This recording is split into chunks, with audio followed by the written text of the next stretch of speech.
confidence yesterday. You mentioned the quarterback keeps gaining confidence. How much confidence have you seen from Trevor? And kind of, I mean, going in, was that the expectation? It just took some weeks for him to gain?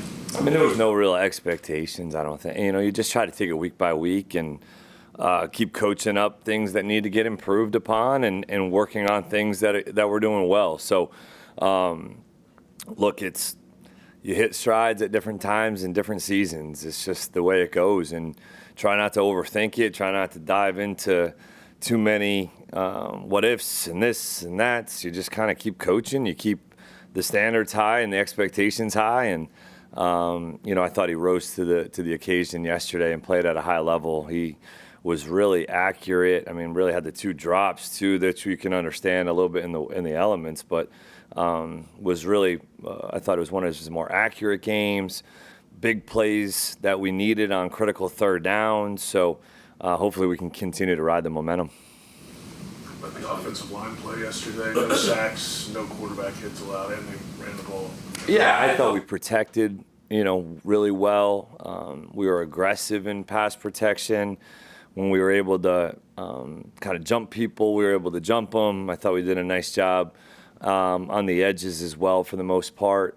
Still a lot of meat left on the bone in the run game that needs to continue to get improved on, and some details, fundamentals, and techniques that need to improve upon. Guys staying on the ground, off the ground, and playing a little cleaner. But I was definitely happy with those guys yesterday for the most part. Liam, follow up on the run game, 3.2 average. Are teams throwing different looks, or is it all looking in the mirror?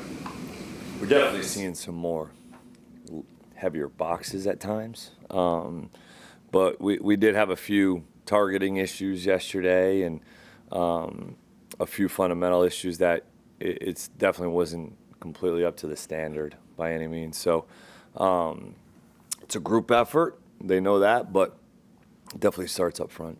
How well was Travis seeing things yesterday, especially in the second half? Yeah, I thought he saw it pretty well. There's a few that, you know, we can cram and get a few more yards in there when we're trying to get the ball on the perimeter and it's not there. But he's got a good feel for some of the pin and pull schemes and stuff like that. He did a great job finding a crease on a trap that we ran kind of in the third quarter, I think, or third quarter, I think. Had a really good feel getting back in there.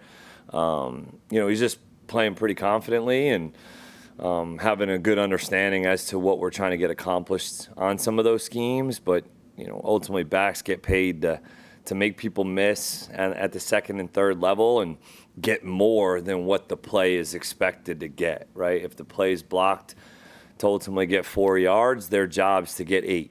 And, you know, that's ultimately what we judge backs by. And in his whole career, pass protection's never been like a big talk about thing with him. How have you seen him kind of grow there? Yeah, he's definitely improved there. Had a really nice pickup yesterday on a cut that he had, and he's mixed up some of the technique that he wants to be able to use based on some of the rushers that he's seeing. He's more dialed into the protections, I think, than maybe he has been in some ways, and he's taking it seriously. Chad, like I've always said, does a great job of teaching those guys not just the schemes but the fundamentals and techniques that we want to use in pass protection, and he's taking pride in it. Back a little bit, but I remember in training camp a big emphasis was celebrate with your teammates after plays. How does it feel as a coach to see that kind of carry over and see the guys after they're making these big plays come together, they have handshakes, all of the things? Yeah, it's so many times you get into in the NFL, like that's your job. Right, your job. It's your job to go and do it, and it's still a game. It's still, you know, scoring touchdowns and making big plays are yes, it's part of the game. It is their jobs, but it's still a touchdown, right? How you celebrate touchdowns when you're, you know, playing in Pop Warner in high school, and that's fun. I want that to be fun. The game, we are playing a game for our jobs and our profession. So it's great to see the guys in there. It's something we've emphasized a lot. We want them to, you know, have their personalities shine. This is entertainment as well. So go have fun with it. This was talking yesterday or last night about coming in here, seeing in the facility, seeing stuff on the TVs, where you guys are in the division and what other people are saying about the Jags, is that part of your motivational plan every week? I don't know what you're talking about. No, I mean, look, you're try to find any edges, any way you can find an edge, and we keep getting the ammunition we need. So that's what that's our job as coaches and as staff to kind of continue to find little ways to motivate and to keep things going. And we know that when we play with an edge, it's usually a good thing for the Jags. Tough conditions yesterday, but it looked like the field held up. Phenomenal. Impressed. Very. I shout out the grounds crew yesterday on the radio, but today specifically want to give a shout out to our grounds crew and everybody that was involved getting that field in the condition that it's been in. Really even going back to the Chargers game, like that was such a great surface we played on, but like yesterday, to not have guys slipping and sliding all over that surface. When we came out in pregame and then early on in the game before it really started to get going, you wouldn't even tell that could tell that it was raining. So kudos to those guys. Seriously, they put a lot of time into it and really appreciative of those guys. Murray, first time after 5 games. How do you think he played physically? Who's that? Eric Murray. How do you think he played with tackling and got the fumble? Yeah, he obviously got the turnover there, and he's getting back into the swing of it. I think there's some things that we need to clean up, but his presence was definitely felt, his communication, his confidence. I think he's going to take a step forward as he gets more and more comfortable after not playing in a long time. I know the goal is always to play your best ball late in the season. How hard is it to actually line that up to where you're playing some of your best football late in the year? It's just week to week. It's not. We're not sitting here talking about, we have to play our best football now. It's just we're in a process. We're in a process of just trying to improve, get better each day, taking it seriously. We want to know every week, and it just so happens that we're in December right now, where it does really, truly, your games get a lot less opportunities, and that's just the margin for error that we're at right now. And look, it's a process, a daily, hourly process, and that's how we're taking it. You talked before about Patrick being a guy who does all the things right, maybe without sometimes recognition for it. How gratifying was it to see him have that game yesterday? Yeah, very gratifying. He's worked his tail off. A guy that in that room has continued to help elevate the standard of the way that they block, the way that they play, the way that they come off the ball, the way that they run their routes. He's definitely made an impact in that room, and I was so glad to see him get rewarded for some of those things. And the quarterback trusts him. Trevor trusts him, and gave him some ops down the field to make plays. The critical scramble for the touchdown, the scramble across the field where Trevor makes the phenomenal throw across his body.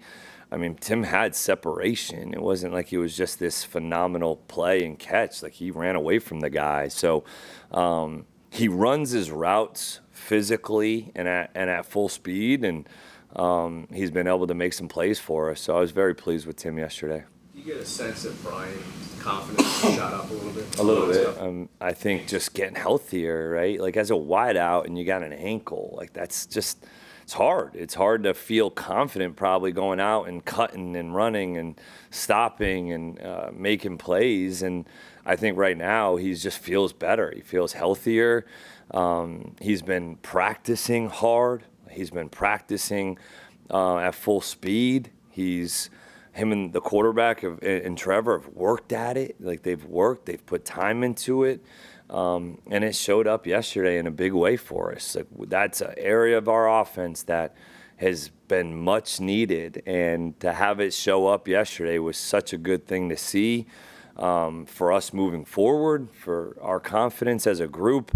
When you can attack, like I said, every blade of grass, you're just becoming that much more difficult to defend. Is that one of the tougher things to kind of manage throughout the season when you get guys with injuries and confidence, and then this guy's dealing with that guy's dealing with that? How do you get it all together? Yeah, it's definitely the process that you're in as a head coach and as position coaches and coordinators. That's our job, to have a pulse on who needs what, right? Like, yes, it's every player you want to coach the same, and you want, from a standard standpoint, right? But some guys need different conversations. Some guys need different indie drills. Some guys, like, that's the one thing I think that we've maybe done a nice job of, or we've tried to emphasize as coaches recently specifically, is make sure everything that we're doing is like tangibly driven, like something that every player may need something different to improve upon. How can we get that to show up in our film examples, in our drill work, in the reps that they get in practice, making sure that those are in alignment with the things that they need to improve upon to show up on Sundays, right? So, yeah, it's a challenge, but that's the challenge of coaching, and that's why we do it. And you're trying to help guys get to the best version of themselves, and I think that's something that we try to take pride in. Close to going yesterday, and field conditions play into that decision at all, or no? No, I mean, he, like you guys saw, he was out there a little bit throughout the week. It was just a matter of Friday, Saturday wasn't quite ready to go. So I think we'll get a better beat on it on Wednesday when we get out there a little bit. How do you keep that mentality of being disrespected when you're going to be having favorites going into Sunday? That's easy, man. It's easy. No, we'll have plenty to continue to work. I mean, guys, like, we're not, hate to say it, but we're not in a position to act like that. We know what happens when we let the foot off a little bit. We've seen what that looks like, and I think when you learn from those moments and those times in games, it's our jobs to hold that standard, to not let ourselves get to that position. Are we going to play perfectly every single snap and every single game? Probably not. But if we can have the right mindset and mentality for 60 minutes and 4 quarters, I feel a lot better about that.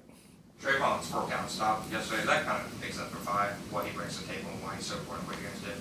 Yeah, great situational awareness, kind of understanding what we were going to get there. They threw it on 3rd and 1, so had a pretty good feeling they were going to run it on 4th and 1 there, and knew, that they like to run the tight zone in that situation, and they were in the shotgun, so it was a little bit easier for him to crash on the tight end and make a play, and he anticipated it well, got penetration, but there was others also that got some good penetration that helped peel some of their combinations off, which was Devin Lloyd on that as well. So huge 4th down stop for Trayvon and for our defense, and getting him back out there, going is a good thing for us.